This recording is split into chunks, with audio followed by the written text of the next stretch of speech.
Hello everyone, আমি তনু আর তোমরা দেখছো তনুর রান্নাঘর। আজকে আমি তোমাদের সঙ্গে শেয়ার করেছি আচারি ভেন্ডি। এটা কিন্তু রুটি বা ভাত যে কোনো কিছুর সঙ্গেই তোমরা ট্রাই করে দেখতে পারো। এটা একটা খুবই টেস্টি একটা রেসিপি।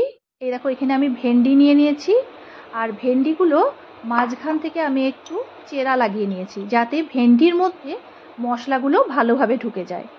আর এবারে আমি নিয়ে নিয়েছি কড়াতে সর্ষের তেল। তেলটা আমাদের গরম হয়ে গেছে। এবারে আমরা ভেন্ডিগুলো তেলের মধ্যে ছেড়ে দেবো। তেলের মধ্যে ভেন্ডিগুলো দিয়ে আমি গ্যাসের ফ্লেমটা মিডিয়াম করে দিয়েছি যাতে ভেন্ডিগুলো ভালোভাবে আমাদের ভাজা হয়ে যায়। আর একটু দিয়ে দিলাম হলুদ। হলুদটা দিয়ে আমি করে নেবো একটু নাড়াচাড়া দিয়ে আমি ভেন্ডিগুলো ভাজতে দেবো।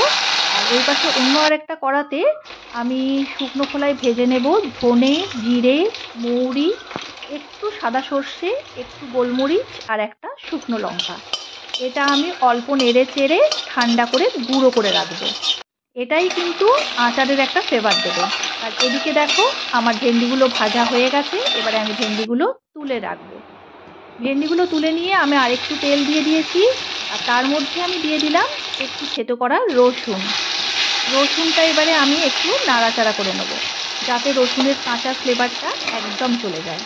রসুনের কাঁচা ফ্লেভারটা চলে গেলে আমি যে ভেজে রেখেছিলাম ভেন্ডিটা, সেই ভেন্ডিটা আমি এবারে এর মধ্যে দিয়ে দেব। ভেন্ডিটা এর মধ্যে দিয়ে ভেন্ডিটা আরেকটু আমি নাড়াচাড়া করে নেব যাতে রসুনের ফ্লেভারটা আমাদের ভেন্ডির মধ্যে ঢুকে যায়। আর রসুনের ফ্লেভারটা দেখবে ভেন্ডির মধ্যে খুব ভালো যায়। অনেকেই কিন্তু আবার রসুন খায় না, যারা নিরামিষ করতে চায় তারা কিন্তু রসুনের বদলে দিতে পারে একটু হিং, সেটাও কিন্তু খুব ভালো লাগবে। এবারে দেখো, আমি দিয়ে দিলাম একটু কাশ্মীরি লঙ্কার গুঁড়ো যাতে রঙটা ভালো হয়, আর দিয়ে দেবো হলুদ গুঁড়ো। কাশ্মীরি আর লঙ্কার গুঁড়ো আর হলুদ গুঁড়ো দিয়ে আবার একটুখানি আমি নেড়ে নেব। এবারে আমি দিয়ে দেবো আমরা যে মশলাটা গুঁড়ো করে রেখেছিলাম সেই মশলাটা।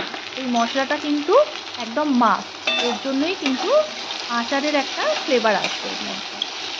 আর এবারে মশলাটা দিয়ে নাড়াচাড়া করে নেবো। আমি কিন্তু এখানে কোনো জল দেব না। মশলাটা দিয়ে নাড়াচাড়া করে এবার একটু আমচুর গুঁড়ো আমি দিয়ে দেবো। তোমাদের কাছে যদি আমচুর গুঁড়ো না থাকে তোমরা কিন্তু চাট মশলাও ইউজ করতে পারো।